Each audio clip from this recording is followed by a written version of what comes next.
military built it for a communication system to survive a first strike nuclear attack.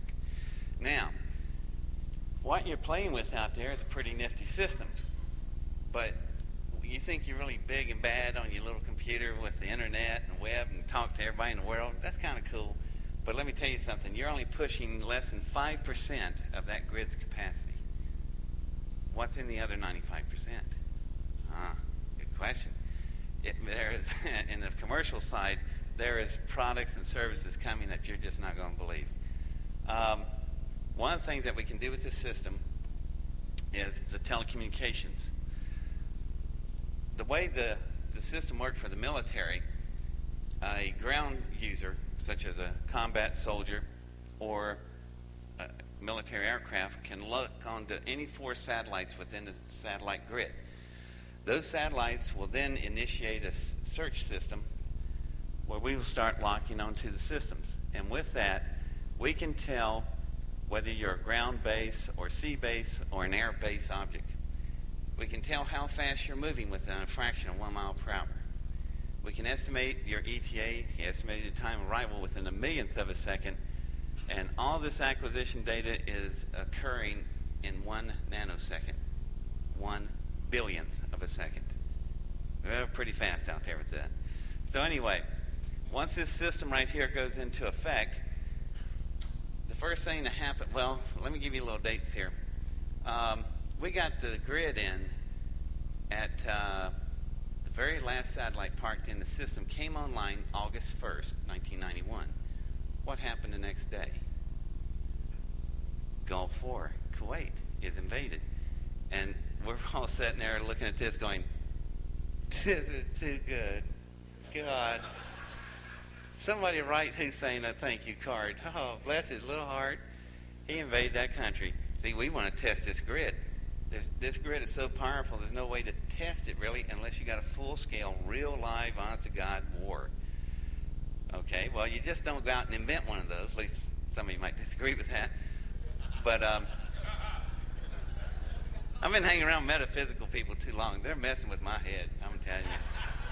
I can't even look at the newspaper any normal anymore. My colleagues are looking at me, and they'll say something, and I go, well, how do you know that doesn't transcend across the dimensional barrier to jump where you can maybe receive some kind of message from some kind of disembodied spirit out there, and maybe give you some ideas. And they're looking at me going, David, what have you been smoking, So I said, never mind. So anyhow, I'm kind of locked in the 3D world, but UFO Congress I just came from, the Congress, or the meeting before that was the Global Science Congress, so I've been pretty saturated already, and I'm starting to leak all these strange ideas. But anyhow, back to science. One of the first things we did with Grid when Hussein did that nifty little invasion was this system could now demonstrate its capabilities. A lot of this technology hadn't been used yet. Let me explain something to you, or ask you a question.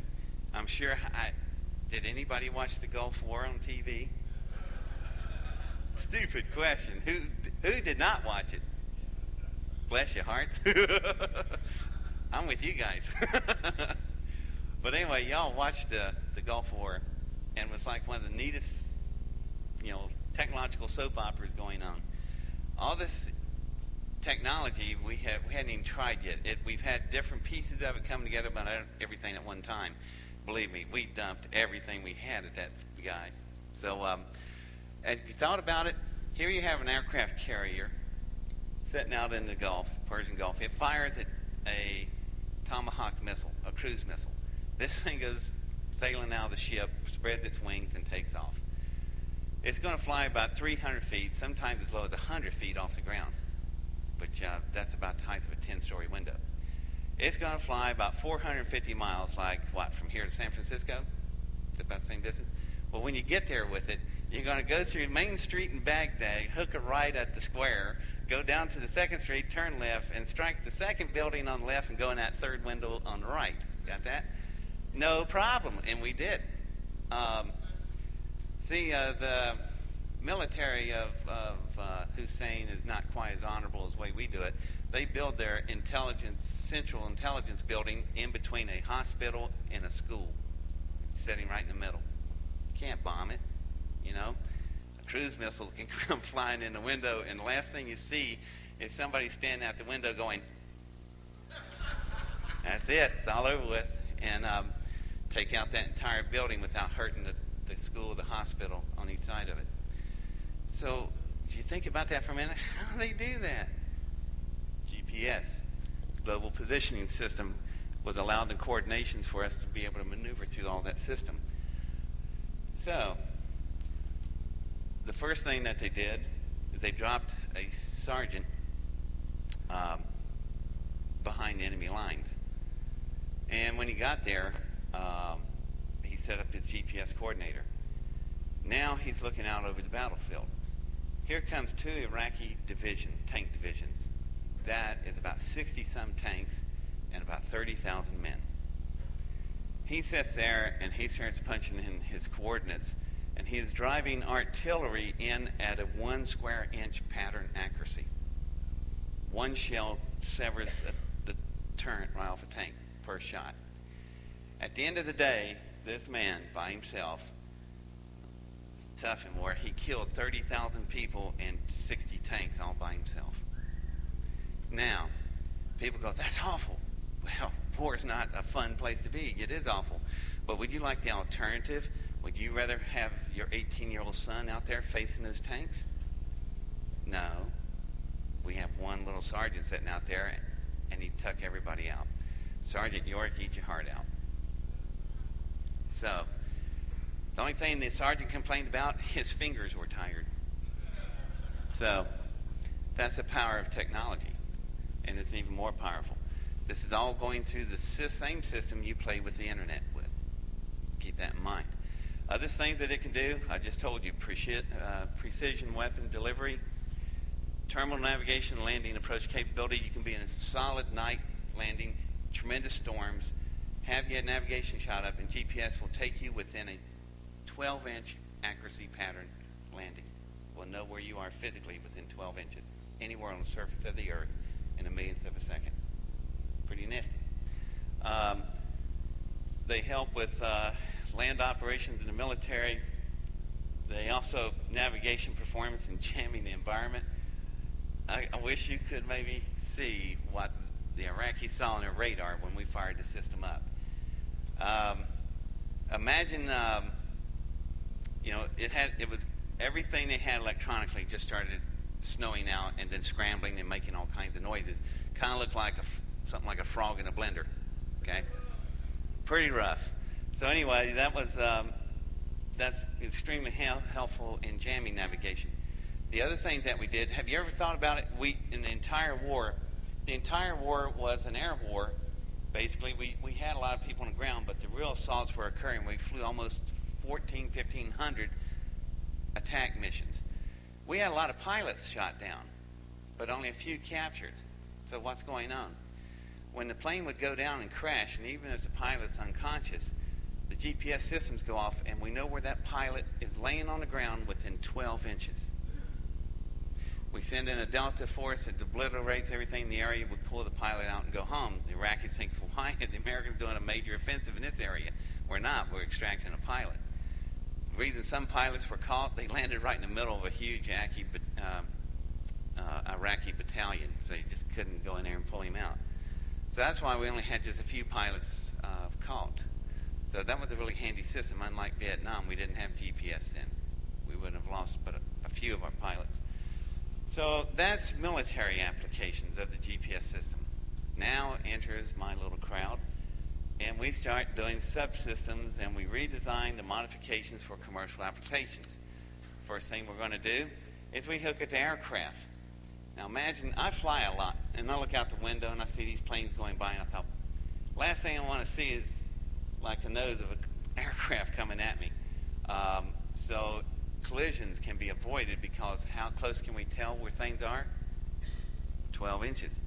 So next time you're in a rainstorm at night coming in for a landing, and you know there's other aircraft all around you, the pilots know where everybody's at just as if it's clear day, so they can come in for a landing.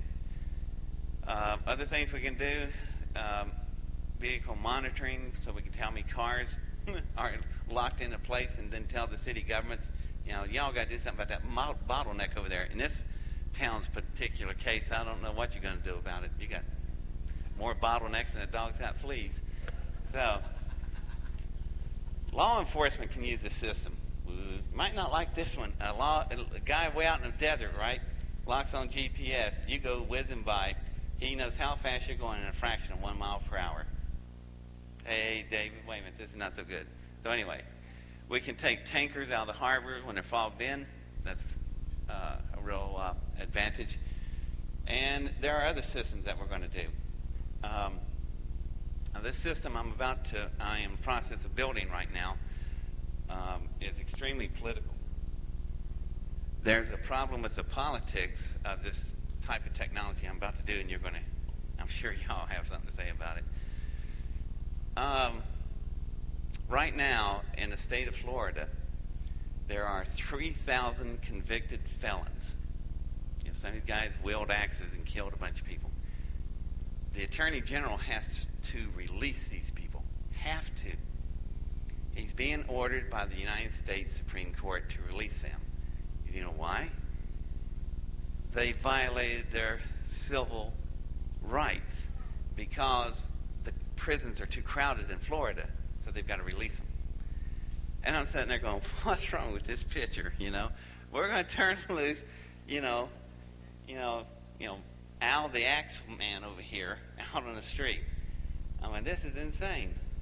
So I worked a deal where I'll be working with the Attorney General of Florida, and what I can do, there's this little ankle bracelet we're going to snap on their ankles, which is made of a cold-rolled titanium. Unless he's got a diamond laser, he's going to have to cut his foot off to get this thing off. It will send out a beaker monitoring him 24 hours a day, and we'll know where he's at within a 12-inch radius. If he commits a crime, it will also locate time, date, and place, which you can use in a court of law for prosecution. So they may be walking on the street, but they're still totally under arrest. All right, that sounds pretty good. Now, you can't inject anything into them because that violates their constitutional rights. Do you know that a felony prisoner has one-third more rights than you do? Check it out. So, the next technology I'm doing that just to get a system in place, and I'll use these prisoners for a good example. But the next thing I want to do, you might have a problem with it first, but listen, hear me out. You can bring your child to me, and I will fire a little air gun, and I can inject a chip into this child's body. Now, you take your child home, and you might think, well, wait a minute, that sounds like Big Brother. Only the parents are going to have the codes, and I can create a self-repetition, self-destroying system, so if it ever tries to be activated without the proper activation that only the parents have, it disintegrates. If you lose your code, you will have to come in, I'll give you a new code and reprogram Junior there without bothering anything in the body, and you go back out because I don't have the code. No human on the planet will have the code but you, and we can't even extract it out.